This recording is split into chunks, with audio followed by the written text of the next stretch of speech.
Good afternoon, everyone. This is Christian with PerfectStockAlert.com, a 100% free service for smart investors and traders. All we ask in return, please refer a friend. Today we're going to be looking at the definition of a warrant. As I do in each one of these fundamental analysis tutorial videos, I'll give you the actual definition, and then we'll go on to look at an actual example and give you a little more insight. A warrant is a derivative security like a call option, which gives the holder of the warrant the right to purchase securities from the issuing company at a specific price and within a certain time frame. Now let's go look at an example. For this example, we'll be looking at the Walmart Stores Incorporated balance sheet, and scroll on down to the third section on the balance sheet.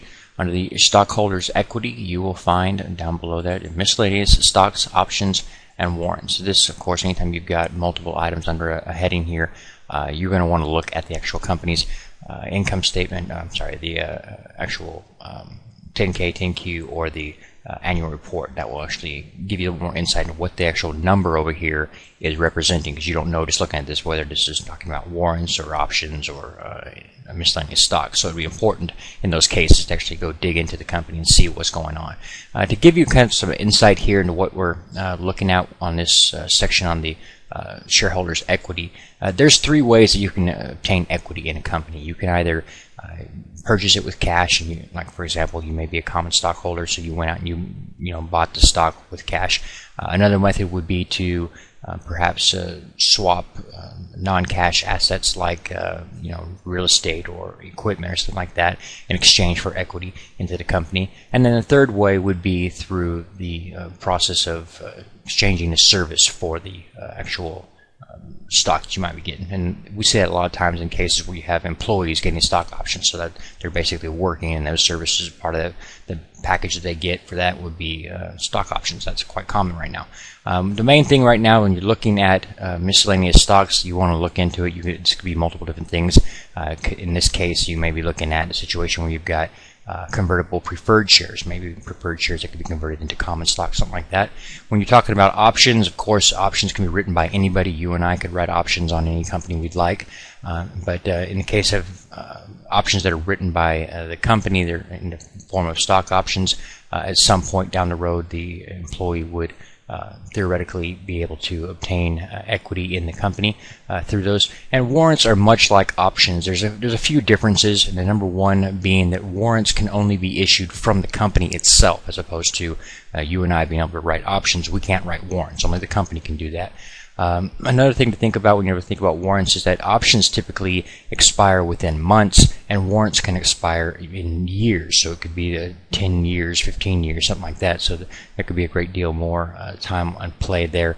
Also, warrants typically, you'll see them come into play. For example, recently Warren Buffett got warrants on Bank of America.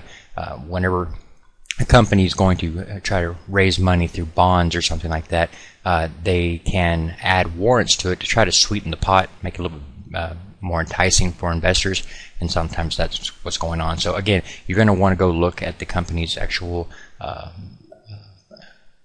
annual report and figure out exactly what they're talking about. When you see this item here, you can see that we're 404 here and 408 here. We want to go see what this actually representing. Okay, that's very important. The last item that you definitely need to know regarding warrants will be anytime that you have a situation where warrants are issued, and then let's say, for example, that warrants have been issued here, and you decide you want to use those warrants and obtain common stock. The company you don't get that stock from shares outstanding. The company actually has to create new shares, which actually dilutes current shareholders. That's why I would prefer to see nothing right here. It's pretty common to see a number here on any companies you're looking at, because like I said, it's pretty common to see stock options issued and stuff like that. So you need to look into it and figure out whether or not you think it's fair that what they're actually paying their employees, or the amount of warrants they're actually issuing, and so forth and so on. But that's just something to think about, is whenever they do that, it's going to be diluting shareholders whenever you see that. Okay, and now you know.